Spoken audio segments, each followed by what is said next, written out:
when he thinks nobody's around, he will smoke inside. Now, some people are okay with that, rude.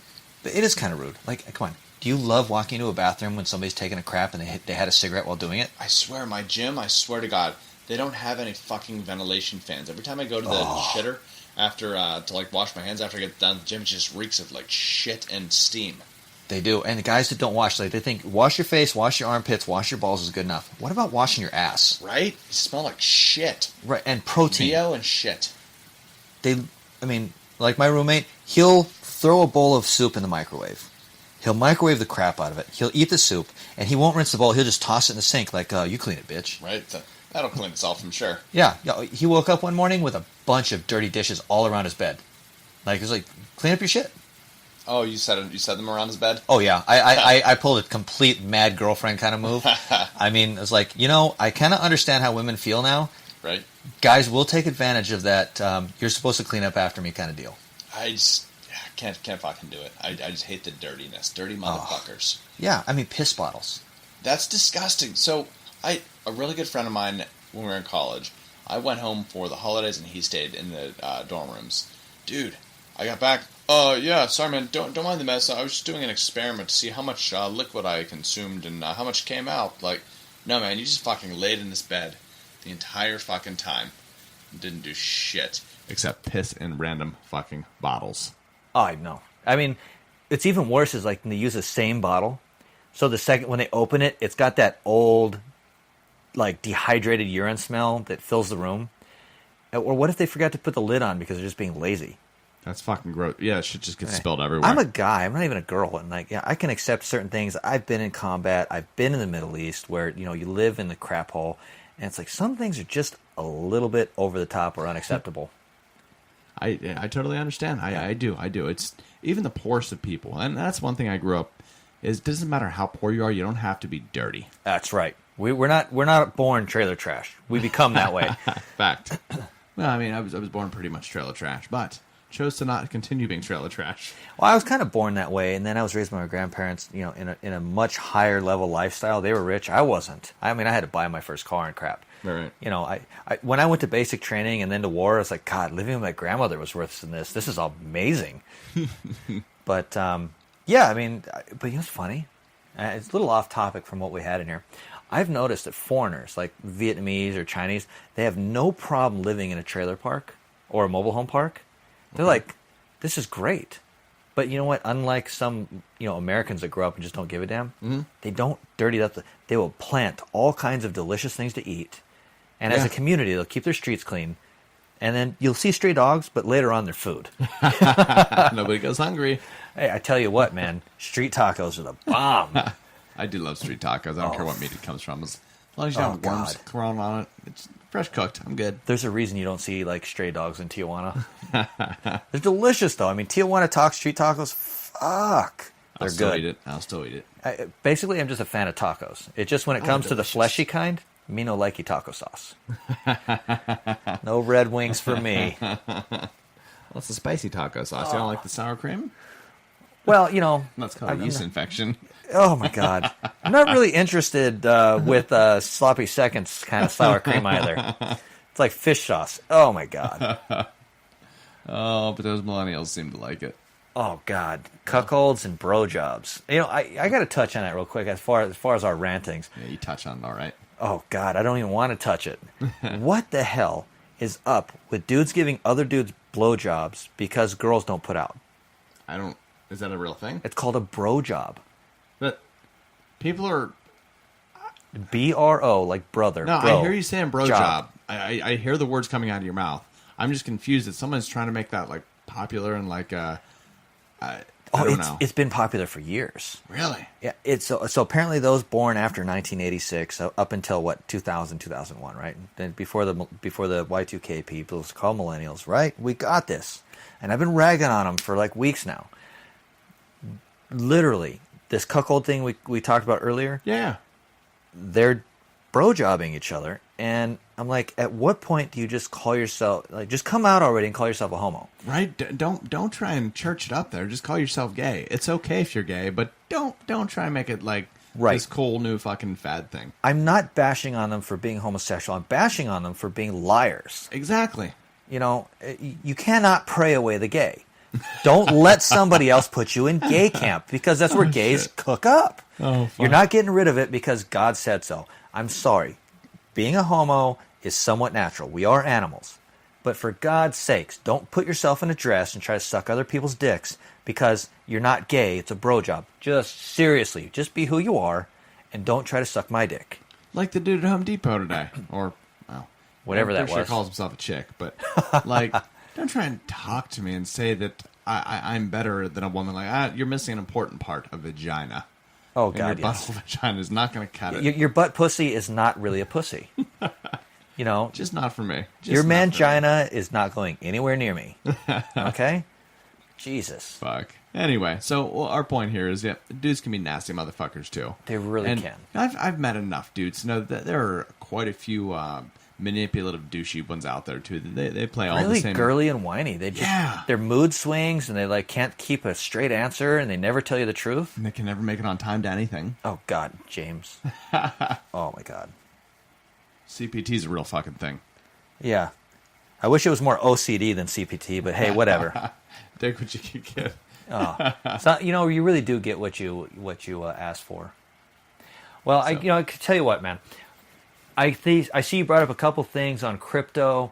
I'd like to talk about it because I'm noticing the trend. There's a leveling out on most of these cryptocurrencies we're looking at. For about the last week. It has been relatively level for about the last 3 months. Well, I'm seeing Litecoin. I'm seeing a kind of recovery in baseline on XRP.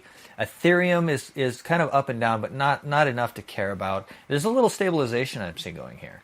Yeah, well, we'll see long term here. Stay away from Tether and Tron, apparently. Definitely stay away from Tether.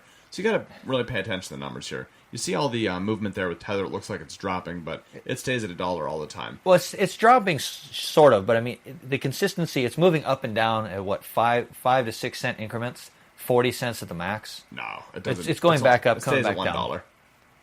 Well, there I see it with $1, but I'm looking at the trading. Oh, the actual volume. Yeah. Okay. Right, but it always goes for the exact same price. There's one. God damn it, I can't remember the name of the shithole exchange that uses it. But there's one exchange that always used Tether, and that's how they were able to maintain only value of $1 single. Right, but you're seeing a down 0.38, percent, not just in volume, but so even though its value goes down, it's still being traded at $1, which is actually pretty interesting because I'll explain a little something for you on stocks. Okay. Anything below $5 is considered a pink stock or a penny stock. Pink stock. And so they control those that sit there at $5 or below, and they kind of keep them there because if they don't control them, their volatility is so great, it will actually cause it to go down to like tenths of a cent. So you'll see some of these other ones that we were mentioning, Litecoin, Bitcoin, and Ethereum. Yep. They're actually their trade volume and trade value actually has a movement that's trackable, but I do see it's leveling out pretty well. I mean, see Tether, no matter what you do, open, close, it is a penny difference. Right, it's $1.01 every single day. Right, exactly. They do have that stability.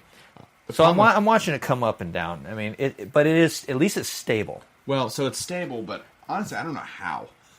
This company has dropped like $1 trillion, a couple $1 trillion of Tether tokens, which are supposed to be $1 each, in a week's time. They're not getting that much money in, or a couple billion here and there. Wow. Auditing that has been done just reflects they're just making the shit up. Circulating trade on EOS and Bitcoin. What do you mean circulating trade? The amount available that's circulating, that's being supply. Man, XRP, what is that, 41 trillion? So 41 billion. That's 41 billion. Yeah. So Ripple it's what Stellar started off as. It's a pretty decent protocol. It is completely centralized and controlled mining and the master nodes. So the concern there is also the company owns, I think, 60% or 70% of all the tokens. So if they decided to dump it one day, they would just completely destroy the market. So that's one reason it's not very popular.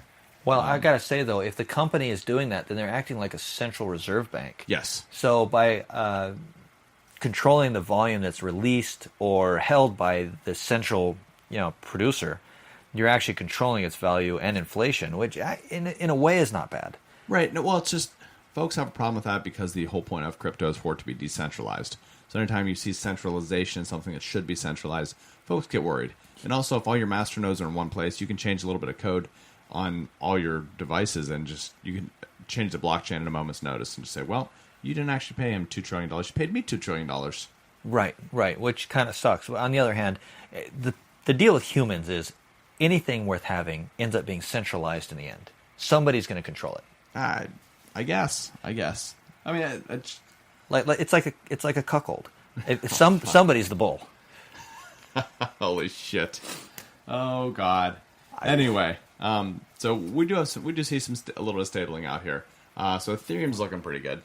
What is this Bitcoin SV versus the Bitcoin? So that's after a fork. There have been so damn many forks of Bitcoin. So you got Bitcoin Cash, Bitcoin SV, there's Bitcoin Diamond, Bitcoin Gold, Bitcoin. That's concerning to me. It's like, make up your mind. So people have made up their mind. I guess that's been the long-term problem here. Go down a little bit more.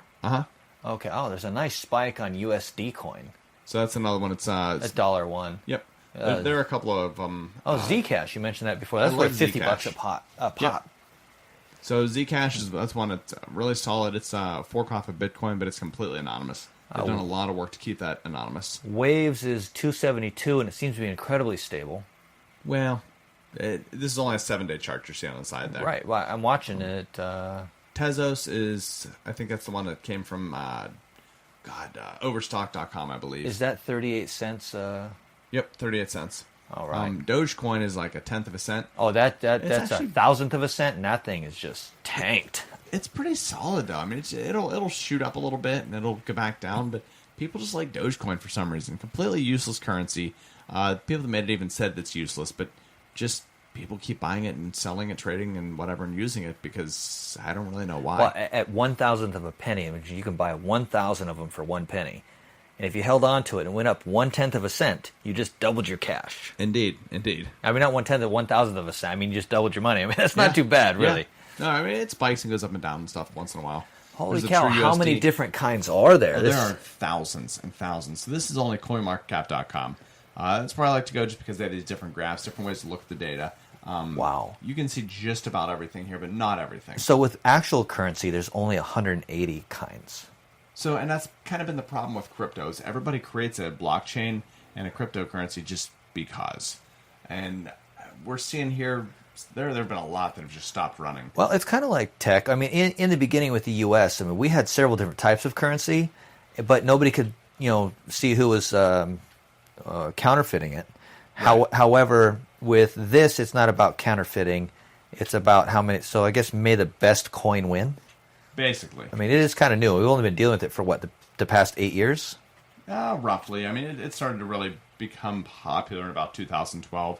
There's been enough people really paying attention since about 2010 in the tech community. Right, but I mean, actually being part of the public, it's only been around for about 8 years. Right.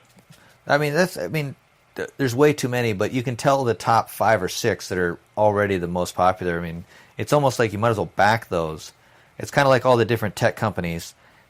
When Google came out, Microsoft, Apple, etc., there's hundreds of companies, but if you bet on IBM, Apple, Microsoft, or Google, or Yahoo, you won. Because they were already the more popular ones. Right. Proof token. So Proof is one I was talking about to a couple of folks.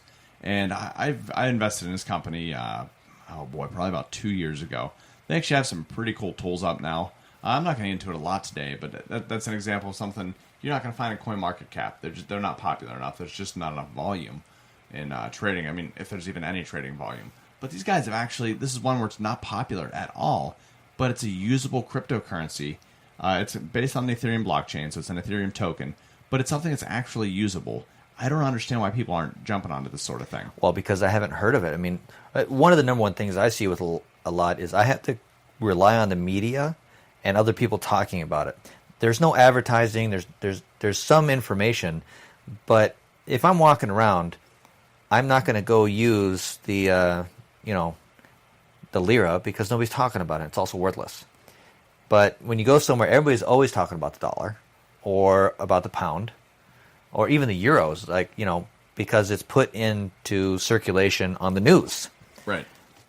No, I mean, I see your perspective there, but at this point, most news is generated